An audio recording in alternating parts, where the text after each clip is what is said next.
everyone, Coach Tasha, welcome back. And if you are someone who's been trying to figure out how do you prepare for tax season and you feeling a little bit overwhelmed, or confused, today you've got the right video because that's where I'm here to help you, okay? Now, the first thing I want you to know is that what's more important than anything is for you to get as organized as possible, because that's what's gonna help you to successfully, get through your tax filing, all right?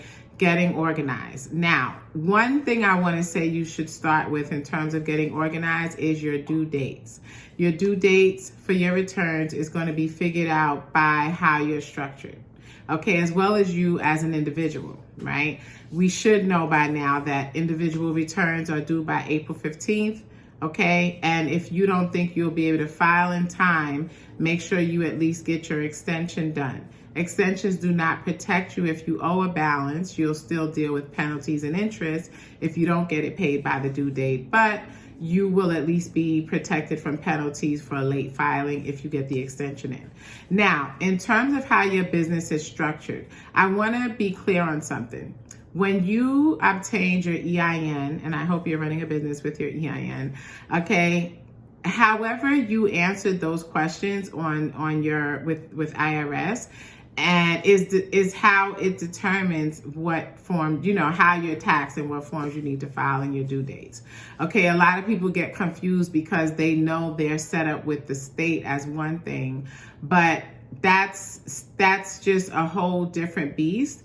But when it comes to filing your taxes, to know that you're filing the right form, it goes by how you are structured as far as IRS is concerned. So I'm going to give you an example. If you are set up as a partnership, a multi-member LLC, an S corporation, okay, your tax return for the business is due March 15th, okay? And so again, if you don't think you'll be able to file by then, at least file the extension. It gives you an extra 6 months. But you see how I just named those things? You will be surprised how many, in all my years of being a tax professional to business owners as well as individuals, I've seen so many errors like this that people just didn't realize the difference in when you set yourself up as one way with the state, but then you answered questions when you got your EIN in a different way. So IRS classified you as a different way. Okay, and if you can't locate your EIN letter, because that's where you want to start, your EIN letter actually lets you know your due date of your returns. Okay, let's say if you were a partnership, when you had got that EIN letter, it says your 1065 form is due on the 15th of March, okay, that following year. So your EIN letter lets you know your due dates, all right, depending on how you're structured. And if you cannot locate your EIN letter, you can always call the IRS Business Tax Line, and they can help you figure it out. Okay, so you want to make sure you write down your due dates. That's part of you getting organized. You're going to see me looking over here to the side because, I just have my notes together. And I actually have 2 guides that you may want to download. I have a 2024 tax season survivor guide for individuals. I have one for business owners. I'll be sure to link that in the description box. Check those out, okay? Let me see. All right. So I mentioned, you want to determine your tax forms and make notes of the due dates. Now, in terms of what forms you should file, I actually did a short video about, I think 2 weeks ago, where I gave you a quick rundown of if you're structured like this is the form you file. If you're structured like that, this is the form you file. So check it out. All right. The next thing you want to do is you want to gather your business records, okay? As I mentioned, your EIN letter. You want to gather like your financial statement, especially your profit and loss statement. Hopefully you've been doing your bookkeeping because that's where the profit and loss statement is generated from, all right? And I hope I'm not using terminology that you're not familiar with, but it happens to all of us. You're learning as a business owner. But these are terms you should know, and if you don't know, you want to know. You're always available to book me for a consultation. That link will also be in the description box. All right, you'll be able to ask me all your questions so that you don't have to feel like you're doing this alone. But yes, your business records, your profit and loss statement, okay? When it comes to your profit and loss statement, you don't know how many times clients will hand over to me unless I'm doing their bookkeeping. That's different. They may be on one of my monthly packages. But what I'm saying is that if they're not and they hand over their profit and loss statement, that a lot of times they have this one category called uncategorized, and they just have this big number there.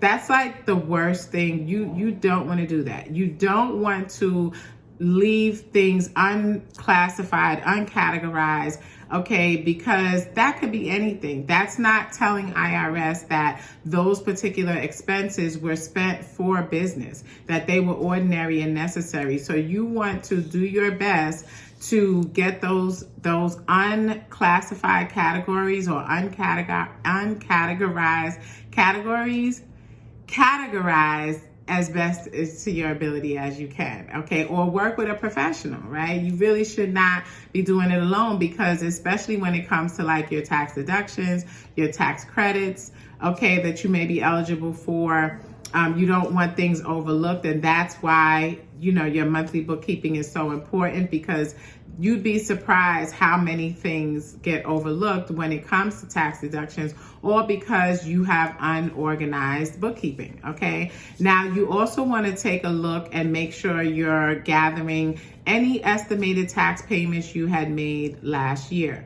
And hopefully you were making those, but if you didn't, listen, you just do your best and get in your payments. But if you did put in some estimated tax payments, then make sure you don't forget to include that, because you don't want to wind up overpaying taxes. You know what I mean? And don't forget, speaking of taxes, if you are located in a state where you do pay state taxes, your state taxes are deductible on the federal side, okay? And this is not financial advice, because you are not my client. And if you are my client watching, listen, I got you. But anybody else who's watching this is for, educational purposes only. Do your own research, okay? But yes, state taxes that you pay are deductible on a federal level, okay?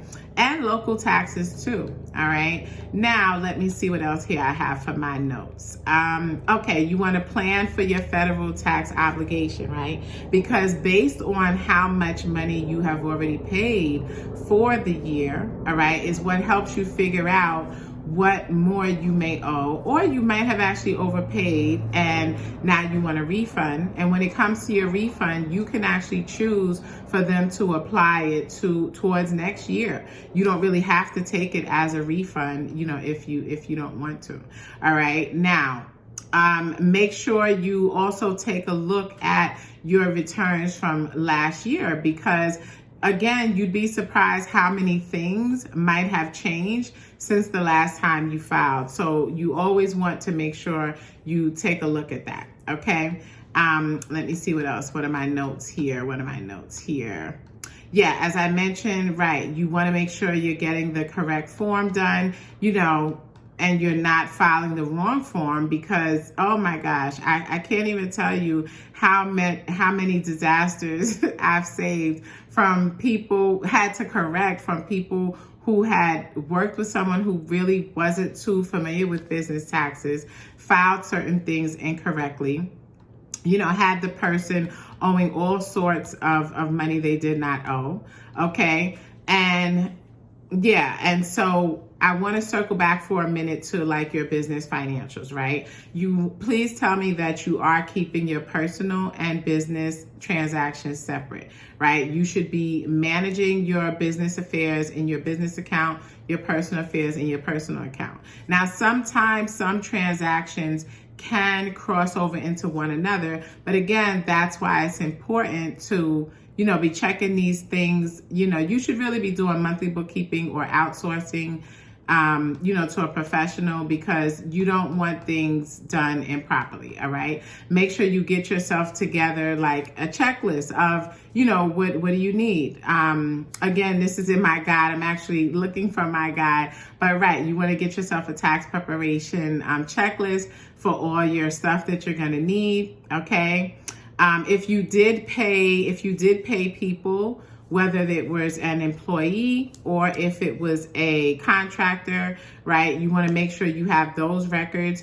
And I was just consulting with somebody the other day, letting them know, because this was the first time they had a contractor working for them, and they didn't realize that they needed to give them a 1099. So I was explaining to them how that worked. Anytime you're going to have a 1099 person work for you / independent contractor, at the beginning of the relationship, you want to have them complete a W-9 form so that you have their information. And you also want to have a contract in place, because this is your supporting documentation that they are, in fact, an independent contractor responsible for their own taxes, and that they are not your employee, because IRS and the state, they do not play games when it comes to you misclassifying people who work from you. Okay.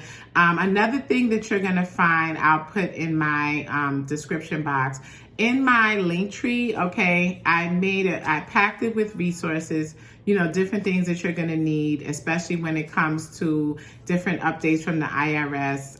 Make sure you check out my link tree. Let's see what else here. Yeah, you want to make sure you're checking for things like your business mileage. You want to make sure you're checking out, travel deductions you had taken. Okay. Again, I'm reading from my guide. Okay, so I don't really want to keep you too long, but I just wanted to, I hope this was really helpful in helping you prepare for tax season. The main thing is I know you want to avoid mistakes to the best of your ability. Listen, sometimes mistakes happen. If you do make a mistake, there's something called an amendment. Okay. So it's not the worst thing. You definitely don't want to underreport your income. You want to make sure that you're reporting all of your income. And one way you can be sure that you make sure you don't overlook something is to gather all your statements from everywhere that you collect money from, right? Usually there's going to be a 1099K, right? I think Shopify gives 1099Ks. Shopify does. You have some rental income coming in from somewhere. That's going to be on a 1099 miscellaneous form. All right. Independent contractor income is going to come on a 1099 NEC form. So you really just want to, make sure you're getting all of that together, as well as any cash that you've received. All right. Get all of that together. Make sure you're totaling up correctly. All right. And then categorizing your expenses. Those are the key things. Okay. Keeping things organized. When it comes to your credit card statements, bank statements, and things like that, those are your supporting documentation. And you really want to hold on to your supporting documentation, I would say, for about a good 3 to 5 years. All right. That's usually a good measure. Okay. But so I hope this was helpful. I don't want to keep you too long. I think I kind of went a little bit over. So I'm going to end now. Take care and thank you for watching. See you in the next video.